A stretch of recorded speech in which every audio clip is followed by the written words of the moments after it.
Petite éclaircie pour les agriculteurs. Le président de région, Harry Chalus, leur a promis un déblocage d'urgence. Près de 4 millions d'euros pour tenter de sauver une économie déjà à terre. Les précisions au tout début de ce journal. À la pointe du sud de Basse-Terre, certains se sentent oubliés, coupés du reste de l'archipel. Les Vieux-Fontains ont aussi été durement éprouvés par l'ouragan Maria. ATV Guadeloupe est allé à leur rencontre. Vous entendrez ce soir leurs témoignages. L'île de la Dominique bien plus dévastée qu'on ne l'imaginait. Au moins 15 morts et de nombreux disparus. Un bilan encore provisoire. Certaines régions sont même coupées du reste du pays. Vous verrez ce soir les images exclusives de nos confrères d'ATV Martinique. Christine Kelly poursuit son combat pour venir en aide aux familles monoparentales. Elle organise demain au centre Émile Assouta une journée débat sur l'alimentation. Bien manger est-il devenu un luxe? Nous en discuterons avec elle. Elle est notre invitée. Bonsoir et bienvenue sur ATV Guadeloupe. Après avoir regretté publiquement la mise à l'écart des assemblées locales dans la gestion des deux catastrophes qui ont touché les Petites Antilles, le président de région Harry Chalus s'est rendu ce matin dans plusieurs exploitations agricoles fortement impactées. Sur place, il a promis le déblocage d'un fonds d'urgence d'un montant de 4 millions d'euros. De Capesterre à Saint-François, le même discours de la région. Venir en aide aux sinistrés des exploitations agricoles au plus vite. Le reportage complet de Linda Kayarsi et d'Isabelle Amo. Après le passage de l'ouragan Maria, ce producteur de bananes a tout perdu. 10 hectares entièrement dévastés. On est sinistré à 100%, comme Hugo.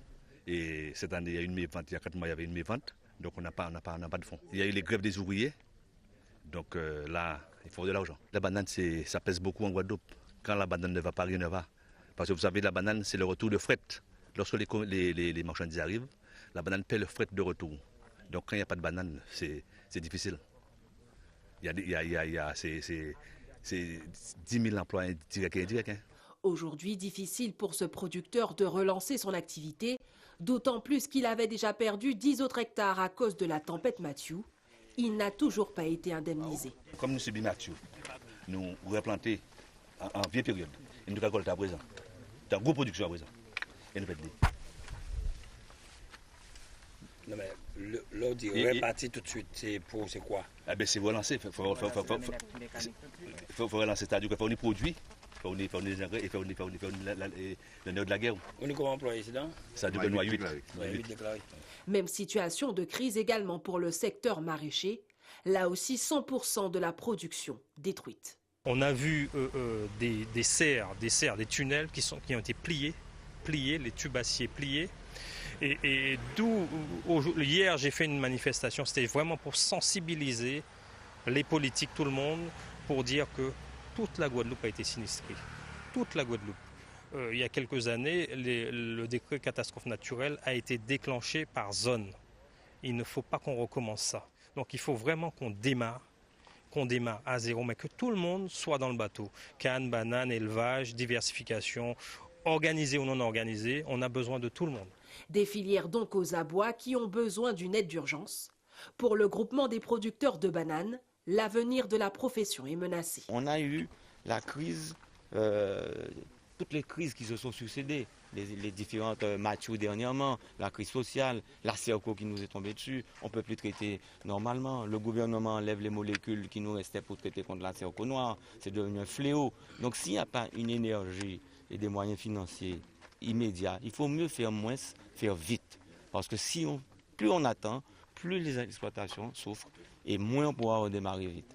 Et notre place sera reprise par des pays producteurs qui n'attendent pas qu'on revienne. Ils vont se mettre en place tout de suite et ils vont prendre nos marchés.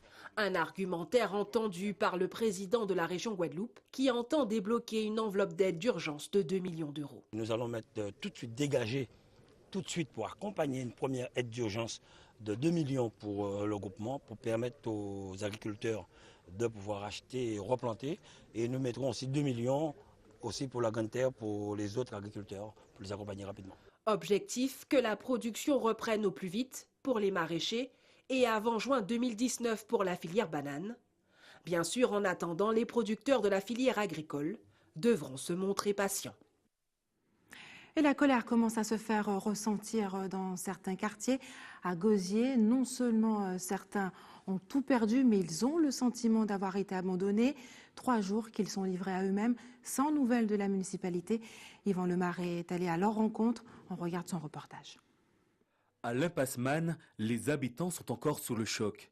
Mardi matin, une brusque montée des eaux a tout dévasté. On dort à l'étage, donc l'étage, on n'a rien eu. Et quand on s'est levé le matin à 5 heures, quand on a commencé à entendre des bruits, des voisins justement qui étaient en train de discuter, mais en fait on était déjà dans l'eau.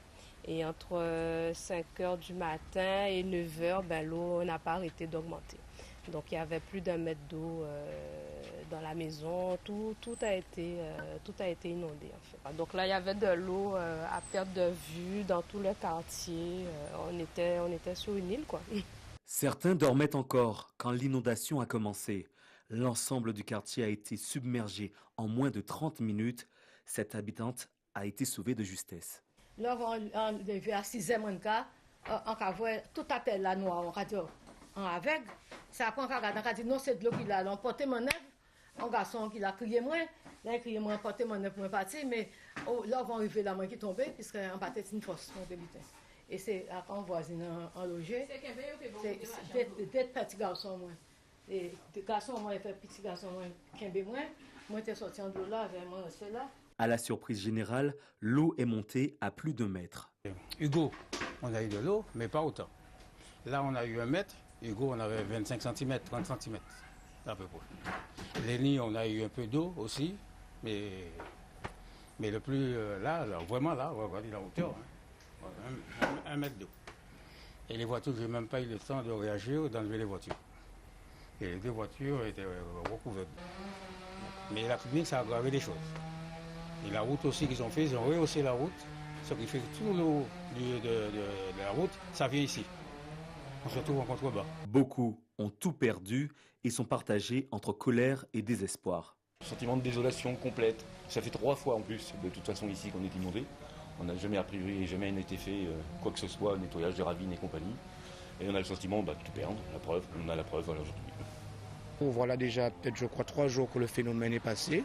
Nous attendons désespérément d'avoir au moins quelqu'un de la mairie, des services techniques pour venir voir quand même ce dont on aurait besoin, notamment concernant du matériel pour déblayer, parce qu'on a beaucoup de choses à jeter. Encore une fois, on doit redémarrer, tout repartir à zéro. D'autant plus que ça fait 3 fois qu'on l'a pris. Donc à chaque fois on recommence, on réachète, on repère. Là, on se sent comme si on est un peu vidé. On nettoie parce qu'on veut reprendre notre vie normale, mais on se dit, bon, et la prochaine catastrophe, on a toujours des craintes, parce qu'on sait ce qu'on a vécu. Pour les habitants de l'Impasse Man, l'heure est au nettoyage et à l'évaluation des dégâts, mais tous espèrent une intervention rapide de la mairie.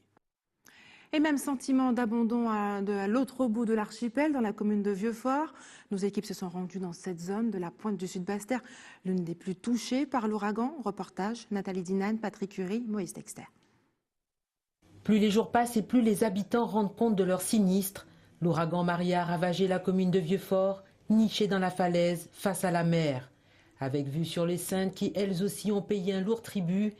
Depuis la levée du confinement, les habitants déblaient, nettoient, couvrent les toitures. Alors pour nous, ça a été très difficile parce que, il partit avec 3 à 15 ans. Nous sommes inondés, nous vécu cyclone là en toilette. Nous sommes obligés de rentrer en toilette, nous à 3 personnes, avec chien moins, chat moins. Et c'est comme ça que le cyclone a passé nous. Il démonté 2 volets roulants, il n'y en resté, mais 2 autres là démontés. Et en ces chambres en haut, il pétait 2 volets roulants et cassait une fenêtre, et jetait une fenêtre là en bas. Comme un peu partout dans l'archipel, les Vieux-Fortins sont nombreux à vivre sans eau et sans électricité. L'anticipation de cet habitant a permis à sa famille de se sentir moins démunis. Nous, pas de l'eau, nous pas d'électricité. Heureusement, moi sorti en métropole, ça fait un mois de juin. Apporter des matériels pour nous contacter les personnes. Nous avons un congélateur, nous avons tout bité à nous, viande à nous, tout bité à nous pour nous refroidir des trucs. Heureusement sorti là pour obtenir matériel en moins. Mais le groupe électrogène, c'est pas tenu ça avec jusqu'à maintenant Vieux-Fort oublié. Maria, un cyclone de catégorie 5 qui restera dans les annales et dans la mémoire des jeunes générations qui n'avaient pas encore connu pareille catastrophe. On a entendu pas mal de bruit vers 1h, 2h du matin. Ça m'a réveillée. Après, on a eu de l'eau qui commence à rentrer. Il y a une vitre de la cuisine qui s'est cassée. On a eu de l'eau. On a essayé d'enlever le maximum d'eau parce qu'il y avait une seule pièce qui était au sec. Ma chambre même était inondée. Et puis, on est resté sans eau, sans électricité. Ça, c'est pas tellement grave. Je les comprends en même temps. Il y a tous les câbles qui sont à terre. Sinon, on n'a rien eu à part le toit qui est un petit peu parti. Mais nous, comme on est tout en bas, donc ça va. Vieux-Fort, très exposé aux aléas climatiques. Il faudra donc beaucoup de patience aux habitants pour retrouver un peu de confort. Et l'autre sentiment qui domine, c'est cette volonté d'aller de l'avant, de retrouver enfin une vie normale. Illustration à Bouillante avec Nathalie Dinan, Patrick Curie et Moïse Dexter. Nous sommes à Bouillante, plus précisément à Pigeon, au bord de la rivière Boursault. Maria a tout dévasté et bloqué la voie pendant plusieurs jours. De mémoire de résident, c'est du jamais vu. Avec Marilyn, parce qu'il y a tout, mais Pamela a été chaud tout bon moi-même. Ils dévastaient, ils écrasaient, ils inondaient, ils font seulement les cochons. Tout ce secteur-là, il y a tout pris. Il a été des heures matin, d'autres sont rentrés, depuis à une heure, nous sommes rentrés et nous faisons manœuvre pour sortir, pour nous porter manœuvre, pour nous battre l'eau passée parce qu'il a écrasé, il a inondé, il a néillé. Et heureusement, pas ni victime, mais ni bon dégâts. Le long de la côte, c'est le même constat, des maisons ravagées par la mer et des hommes qui s'affairent à tout remettre en état. Bon, là, nous sommes habitués un peu, tenir un peu de dégâts, surtout nous sommes en dedans. Donc nous avons des ordres là, nous disons certains que tout est ravagé. Donc, à moins de l'autre côté, là, ben, on l'a pied bois, tombé, donc nous nettoyer. Et ici, bon, là, on vient de la surprise, quoi. Bon, on l'a terre, on l'a dégâts, mais bon, nous sommes habitués avec le voisinage, nous avons un coup de main, nous avons nettoyer. Et ben c'est ça, hein, c'est la nature, hein, nous ne pouvons pas faire rien contre ça. Hein. Si on met qu'à la vélote, ce dicton trouve écho dans ce quartier de Bouillante où les jeunes se donnent sans compter pour aider les plus sinistrés. Ça fait 3 jours là, nous avons coupé des pieds qui étaient tombés les cases là. Tout là, c'était là, on va mettre ça propre là, mais là, nous allons mettre ça propre, madame là. Nous allons mettre du feu, nous allons nettoyer bien propre. On voit la case, nous allons des dégâts et une dégâts. Il faut battre une force là. Les Bouillantais ont bien l'intention de remettre la ville en état. Il y a quelques jours, elle poussait un coup de gueule contre les chaînes d'information françaises concernant le traitement de l'information autour des ouragans qui ont dévasté notre région. Mais ce soir, c'est pour parler de la journée débat sur l'alimentation à destination des familles monoparentales qu'elle organise demain, qu'elle est avec nous ce soir. Christine Kelly, bonsoir. Bonsoir Barbara. Merci d'avoir accepté notre invitation. Anciennement membre du CSA, vous poursuivez votre combat pour venir en aide aux familles monoparentales à la tête de cette fondation, cette organisation cas d'urgence. Mais avant d'en parler, un mot quand même sur ce coup de gueule qui a fait un peu de bruit sur les réseaux sociaux. Oui. Quelles sont les raisons qui vous ont poussé à exprimer votre colère sur les réseaux sociaux? Alors je vais vous dire très sincèrement, lorsqu'on est ancienne journaliste, ancienne membre du CSA, lorsqu'on est guadeloupéenne, qu'on se réveille tous les matins à voir sur une chaîne d'infos Guadeloupe, entre parenthèses Fort-de-France, ou bien Maria du Jamais Vu aux Antilles, ou bien encore Pointe-à-Pitre qui se trouve à Marie-Galante, ou bien encore Pointe-à-Pitre qui se trouve, j'en sais rien, à Saint-Domingue, il y a un moment où on se dit stop la désinformation. Je pense que l'erreur est humaine pour un journaliste, mais la désinformation tue. Et il y a un moment où les médias doivent faire attention parce que on a vu aussi des présentateurs météo annoncer Irma, je les ai vus. Annoncer Irma. Alors attention, il y a Irma, gros cyclone, gros ouragan qui arrive sur les Antilles avec un large sourire et les Antillais éteignaient la télé. Il y a un moment où il faut justement prendre avec conscience et responsabilité son rôle de journaliste et c'est la raison pour laquelle j'ai poussé un coup de gueule. Les Antilles, il faut les respecter. Comment l'avez-vous justement interprété? Un manque de respect, un manque de considération pour ces îles? Alors justement, c'est là toute la question. Est-ce que c'est un manque de respect pour les îles ou un manque de respect pour l'information générale? Et je pense que c'est un manque de respect pour l'information générale. Et à l'heure de la désinformation, à l'heure des fake news, il faut plus que jamais que les médias traditionnels respectent la véritable information. Christine Kelly, demain, vous serez aux côtés de médecins, d'agriculteurs et d'associations. Vous organisez la journée Parents, Solo et Alimentation au centre Rémina Souta à Pointe-à-Pitre. Est-il plus difficile de manger équilibré quand on élève des enfants seuls? Tout est plus difficile quand on élève des enfants seuls. Respirez, est plus difficile, manger est plus difficile, payer son loyer est plus difficile. Les familles monoparentales sont les premières victimes de la pauvreté, premières victimes du surendettement, premières victimes du chômage, etc. Et c'est la raison pour laquelle, ça fait bientôt 8 ans que je me bats pour ces familles, parce qu'on en connaît tout autour de nous des familles monoparentales et pourtant elles ont besoin d'aide. Elles sont tellement dans la souffrance qu'elles souffrent en silence, on ne les entend pas et il faut mettre un coup de projecteur sur ces familles. Oui, c'est plus difficile parce qu'elles n'ont pas les moyens. Oui, c'est plus difficile parce qu'elles sont concentrées sur autre chose. Et toutes les responsabilités de la famille reposent sur une personne, donc c'est pour ça que je m'intéresse à elle. Cette matinée de 9h à 13h au centre Rémy Lasuta à Pointe-à-Pitre se veut pédagogique mais aussi pragmatique avec une distribution gratuite de fruits et de légumes. Expliquez-nous un peu comment va se dérouler cette matinée. Alors c'est vrai que je ne veux pas faire du blabla sans action. J'agis et j'agite. Je trouve que c'est important d'expliquer comment est-ce qu'on peut bien manger avec le docteur, le pédiatre Periana, avec Henri Joseph, avec la proviseure Chantal Cusset du lycée de Bainbridge, avec Christelle Apatou qui est une éducatrice de jeunes enfants, etc. Que des professionnels pour qu'on puisse expliquer, attirer l'attention sur le fait que, attention, un soda, on peut en prendre de temps en temps, pas tout le temps. Attention, au lieu de manger un agoulou, on peut le couper en deux, l'agrémenter d'une salade, etc. Des petites astuces comme ça. Et après, on passe à la pratique. Un atelier anti-stress, puisque le stress est source d'obésité, source de grignotage, et aussi une distribution de paniers légumes gratuite pour les familles monoparentales, dont les familles monoparentales en détresse de Saint-Martin et de la Dominique. Un Guadeloupéen sur 2 est en situation de surpoids en raison de mauvais comportements alimentaires et aussi du manque d'activité. Pourtant, l'archipel guadeloupéen regorge de fruits et de légumes que l'on retrouve parfois aux abords des routes. C'est assez paradoxal. S'agit-il, selon vous, d'un problème lié finalement au prix, au coût des fruits et des légumes, ou plutôt que les Guadeloupéens finalement préfèrent manger ce qui vient de l'extérieur? Alors, c'est vrai qu'on a une certaine... Ça se voit dans tous les pays en développement, en voie de développement, où on a laissé petit à petit notre culture pour pouvoir se tourner vers une autre alimentation. Alors, premièrement, c'est une petite habitude qu'on a pris, et deuxièmement, c'est vrai qu'on a une sorte de cliché en se disant que c'est trop cher de manger des légumes. Et il faut faire tomber ces clichés. La première cause de mortalité au monde, c'est l'obésité. Pourquoi autour de nous, on connaît quelqu'un qui a l'hypertension, qui a un AVC, qui a des problèmes cardiovasculaires tout autour de nous, beaucoup plus que dans l'Hexagone, parce qu'on mange mal, parce qu'on doit lutter contre l'obésité, parce que depuis tout petit, on a des sodas où on est mal éduqué à l'alimentation. Retournons à nos produits locaux, retournons à une bonne alimentation, on a de quoi faire. Maintenant, on a des avocats par terre, on peut en manger, mais je veux dire qu'il y a vraiment des astuces à avoir pour surveiller notre alimentation.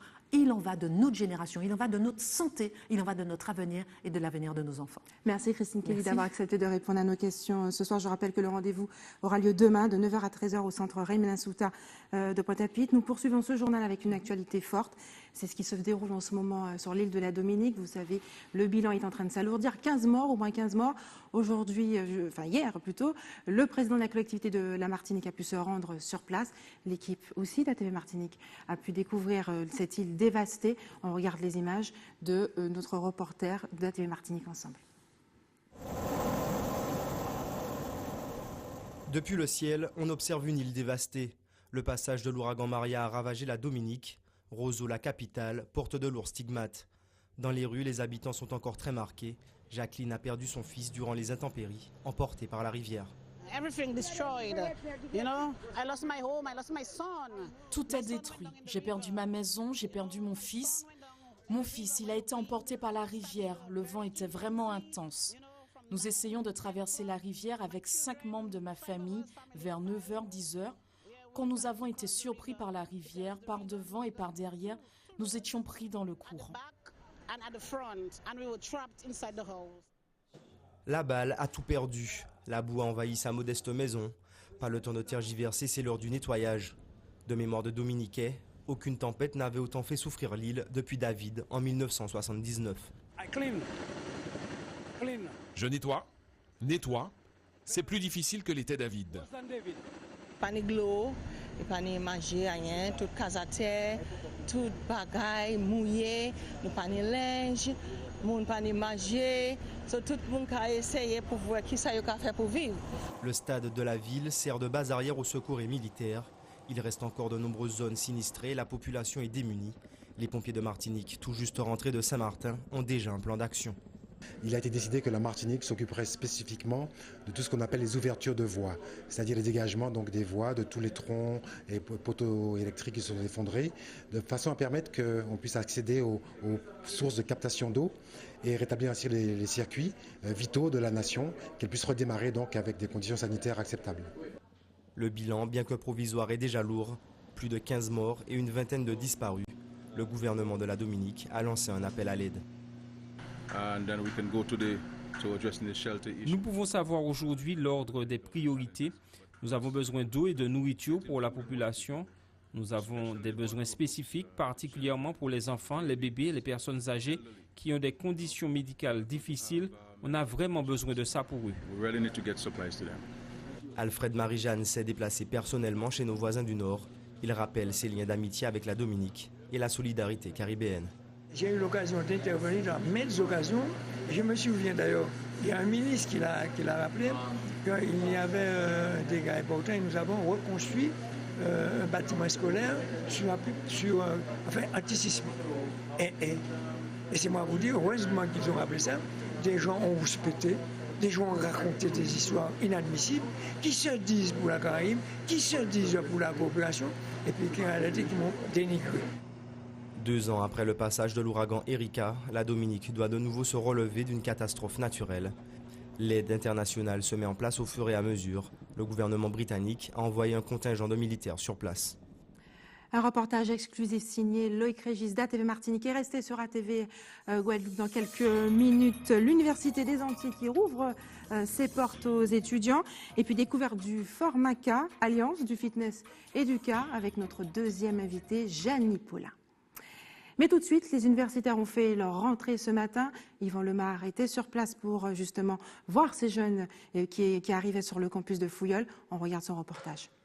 Au campus de Fouilleul, les cours ont repris dès ce matin, malgré quelques dégâts. Les dégâts se retrouvent pratiquement dans toutes les composantes, à la fois en médecine, à la fois au niveau de la fac des sciences, SJE, au niveau du DPLSH à Saint-Claude et au niveau de l'IUT. Mais les dégâts se retrouvent principalement dans des salles où il y a des infiltrations d'eau, au niveau des faux plafonds qui sont tombés. Mais les salles de cours demeurent toutefois opérationnelles. C'est d'ailleurs pour cela qu'on a décidé d'ouvrir. Pour les étudiants, rien n'a signalé concernant les salles, mais la décision de reprendre les cours aujourd'hui reste discutable. C'était un peu sale au niveau de l'administration, par rapport à certaines feuilles, etc. Et les salles où j'avais cours étaient propres. Je trouvais ça un peu tôt par rapport à certains qui habitent à Basse-Terre, qui avaient plus de problèmes par rapport à nous. Même au Gosier. Je trouvais ça un peu pas inutile, parce que sortir de long week-end, on va dire, venir un vendredi, après repartir en week-end, c'était un peu forçant, surtout qu'il n'y avait pas cours. J'aurais préféré recommencer lundi, puisqu'on est en fin de semaine, mais bon, ça va. Mon amphi était bien, c'était propre, donc ça va, c'est juste qu'on est rentré un peu trop tôt à mon goût. Pourquoi? Parce qu'on a quand même été sous le choc, on a déjà amis à nous qu'on a eu à avoir de nouvelles d'eux, de la famille aussi, et on est déjà retourné à l'école. Les cours ont aussi repris au campus de Saint-Claude. Des réunions avec les différentes UFR sont prévues la semaine prochaine pour évaluer les réparations. Et la ville de Cayenne en Guyane veut réduire la pollution en favorisant les modes de transport dits doux. Une journée sans véhicules motorisés était ainsi organisée aujourd'hui. Une action qui a tout de même généré quelques ralentissements dans la capitale pour les automobilistes peu habitués. Reportage Gaël Ouassim. Des milliers d'automobilistes se rendent chaque jour sur leur lieu de travail en utilisant leur véhicule personnel. Un nouveau mode de déplacement est actuellement à l'étude par les services de l'État, le mode de transport doux.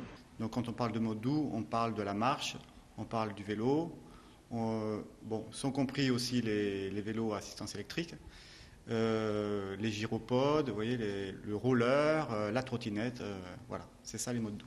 Actuellement, l'État est en train de mettre en place des outils à destination des collectivités, mais même aussi des outils de connaissance pour connaître la pratique du vélo. Parce que si vous voulez, on sait que la pratique du vélo est importante en Guyane. Le vélo était utilisé par énormément de scolaires et d'enfants qui propulsait le département à la deuxième place des départements français. La municipalité de Cayenne a d'ores et déjà adopté un mode de déplacement doux avec ses nouveaux pousse-pousse. Alors, les modes doux, oui, bien sûr, on peut les utiliser très facilement. Ce sont des moyens de transport, je vous parlais de la marche, c'est un moyen de transport à la portée de tous. Le vélo, c'est vrai que les taux d'équipement vélo ne sont pas encore très élevés en Guyane, alors que c'est un moyen de déplacement très utilisé et qui pourrait l'être encore plus. Mais la trottinette, le roller, voilà, on peut utiliser ces moyens de déplacement au quotidien pour aller au travail, pour faire les petits trajets. L'agglo, quant à elle, lancera prochainement le TCSP, le transport en commun en site propre. Qui va être une voie de bus structurante. Hein. Il y aura 2 lignes qui vont être créées dans l'agglomération de Cayenne. Une ligne les 2 lignes vont partir du marché jusqu'à Montlucas et jusqu'au Maringouin, et qui va permettre, avec des bus à haut niveau de service, des bus très réguliers, une cadence régulière importante, et qui vont avoir leur voie propre. C'est-à-dire qu'ils ne seront pas embouteillés, ils ne subiront pas les embouteillages ils ne seront pas dans la circulation automobile embouteillée. La semaine européenne de la mobilité arrivant à son terme ce vendredi, plusieurs actions devraient être menées sur le département. Vous n'en avez peut-être jamais entendu parler et pourtant, cette nouvelle pratique sportive s'est fortement démocratisée en Guadeloupe, le Formaca, un cours de fitness effectué au son du cas. Isabelle Hameau a rencontré la pionnière de la discipline, elle s'appelle Jenny Paulin et entend bien rayonner au-delà de nos frontières.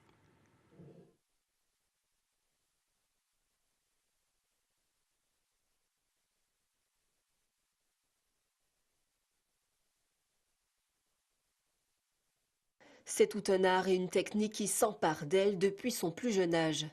Jenny Paulin est la pionnière du Formaca, ce cours de fitness rythmé au son du cas et dans lequel elle intègre le tout black ou le pas jumbel par exemple. Je danse le gros cas depuis l'âge de 3 ans à l'Académie du cas. Ensuite, j'ai commencé le fitness étant adolescente. À partir de là, j'ai fait des championnats en équipe, etc. Et ensuite, je suis partie, comme tout jeune, faire les études avec en idée quand même de continuer à faire ce que j'aime. En fait, je suis une droguée de toute façon, une passionnée. Et du coup, j'ai eu la chance en fait de remplacer souvent là-bas mon oncle, qui est lui-même dans le métier. Et c'est comme ça en fait que m'est venue l'idée de mélanger mon savoir-faire, ce que je suis, ce que je sais faire. Donc je suis une danseuse de go-kart, j'ai fait aussi du fitness. Donc en fait j'ai décidé à ce moment-là d'allier les deux et est né Formaca.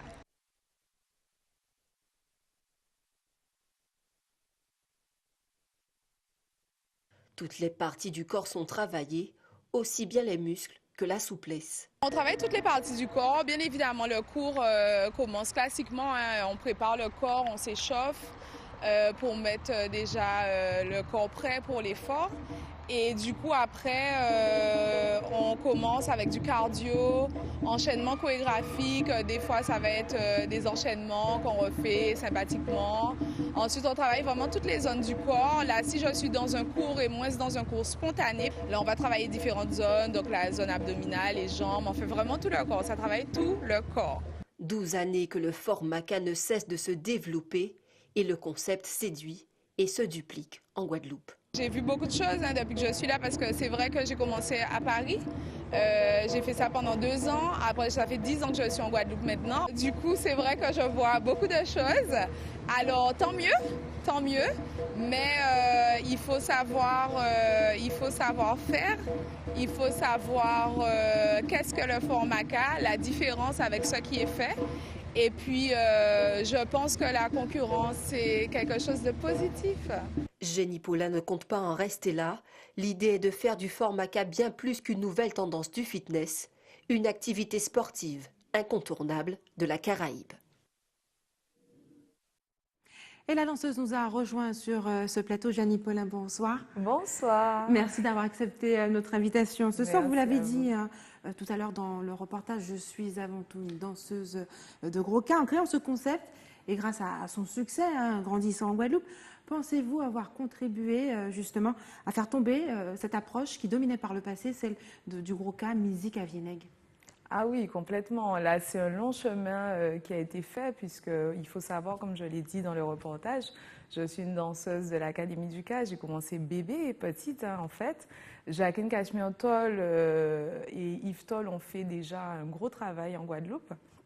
Des générations ont continué, comme Nadia Pater, Raymond Pater-Taurin, Léna Blou, qui aussi a amené une touche nouvelle, Mario Coco, enfin, je pourrais en nommer plein.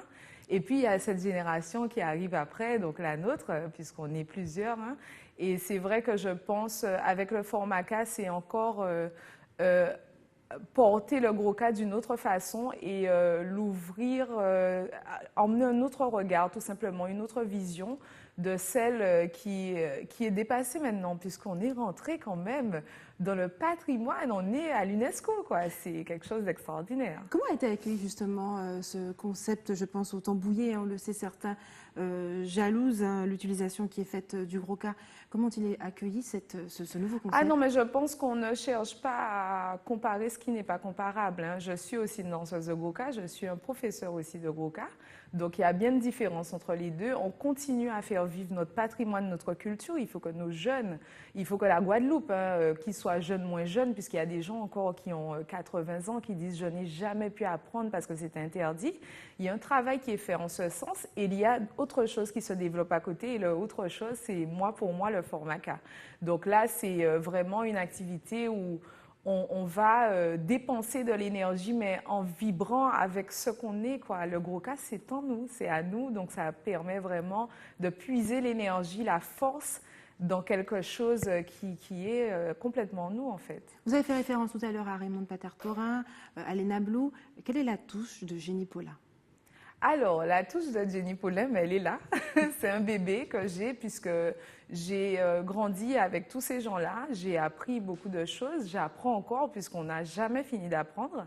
Mais c'est vrai que je pense que de mélanger vraiment le fitness avec le gros cas, je pense que c'est un mariage qui n'était pas encore là, encore pensé. J'ai même été surprise parce qu'à l'époque, on parle d'il y a 12 ans, la Zumba n'était pas encore comme elle est maintenant. Donc, elle aussi, elle a fait un chemin donc, pour d'autres pays et qui est arrivé même chez nous, et tant mieux. Mais c'est la preuve qu'en fait, il y a encore matière à faire et on peut faire des choses avec ce qui est à nous, en fait, tout simplement. Jenny Paulin, je crois que vous avez envie, en tout cas, d'aller beaucoup, beaucoup plus loin que la Guadeloupe et la Martinique. Tout à fait. Alors, c'est les projets, les objectifs. Je suis bien entourée pour ça. Donc là, c'est vraiment que le monde vive notre culture à travers le format K. Voilà.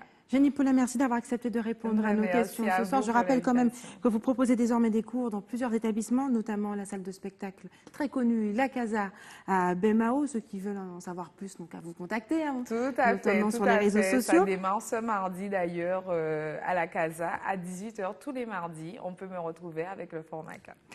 L'actualité liée à Maria avait éclipsé la rentrée des associations le week-end dernier. Elles étaient une trentaine au Palais des Sports du Gosier à fixer leurs objectifs pour les mois à venir. Mais Isabelle Hameau était sur place, on regarde son reportage. Plusieurs associations ont fait leur rentrée. Parmi elles, ce groupement qui propose de travailler l'endurance et pas seulement. On a une section hors stade. On va probablement faire de la piste sur des distances de demi-fond. Mais en dehors du hors-stade aussi, il y a la section trail. Donc les trailleurs, on n'a pas de trailleurs dans le club. Et on leur donne une bonne préparation pour améliorer leur cardio et surtout le VMA, le cardio, la vitesse, tout ça. La rentrée des associations connaît sa 4e édition. La ville du Gosier a à cœur de la célébrer. Nous, au niveau de la vie associative, du service de la ville, notre rôle en fait c'est d'accompagner et d'aider les associations à se développer et à se professionnaliser. Vous aviez de l'équitation, vous aviez tout ce qui est sport corporel, donc de la danse, vous aviez du fitness, vous avez un espace e-sport, donc pour les jeux électroniques. Vous aviez également l'installation d'une piscine mobile, donc de la natation, de l'aquagym, de l'aquabox. Voilà, on a essayé vraiment de représenter toutes les activités qu'on peut retrouver en fait sur le territoire du Gosier. ces associations sportives, en majorité, le sport a été cette année le thème phare de la ville. Nous, à Gosier, nous avons une richesse en matière de diversité déjà d'activités, mais aussi de qualité de l'accompagnement et de l'encadrement du sport ou des sports. Plus exactement. Nous avons énormément de disciplines sportives, surtout de disciplines nouvelles, et nous tenons à le faire savoir, à accompagner surtout les acteurs qui sont des acteurs associatifs et bénévoles. Une rentrée qui aura permis aux associations de gonfler leur nombre d'adhérents.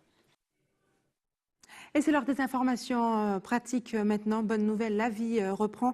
Les lignes commerciales seront à nouveau possibles à l'aéroport de Grand-Case à Saint-Martin à compter de demain. Et puis la rentrée effective de tous les personnels et les élèves aura bien lieu demain, lundi, excepté le lycée de Gerville-Rey à Bastère qui n'est pas encore en mesure de recevoir les élèves, ainsi que certaines écoles du Gosier qui n'ont pu être intégralement nettoyées en raison soit du manque d'eau, soit d'électricité. Il s'agit des écoles de Sartionnin-Jazor du centre-ville, de Port-Blanc, Mongo, Cocoyer et Pliane. À Petit-Bourg, le service de portage de repas à domicile reprendra du service dès lundi, informe la ville de Petit-Bourg. L'équipe de l'établissement français, et puis avant la ville des Abîmes, qui organise des opérations de déblaiement demain de 6h30 à midi dans plusieurs zones, notamment le Rézé et Grand Camp, des Ravinières, Carac, Boivin, Chauvel, Besson, Tonnelle. Toutes les informations sur les numéros qui s'affichaient sur votre écran. L'établissement français du sang vous donne rendez-vous à l'EFS au CHU de Pointe-à-Pitre directement de 8h à 16h pour les jours à venir. Et enfin, si vous avez des informations à nous communiquer, n'hésitez pas à nous appeler au 60 11 2 fois.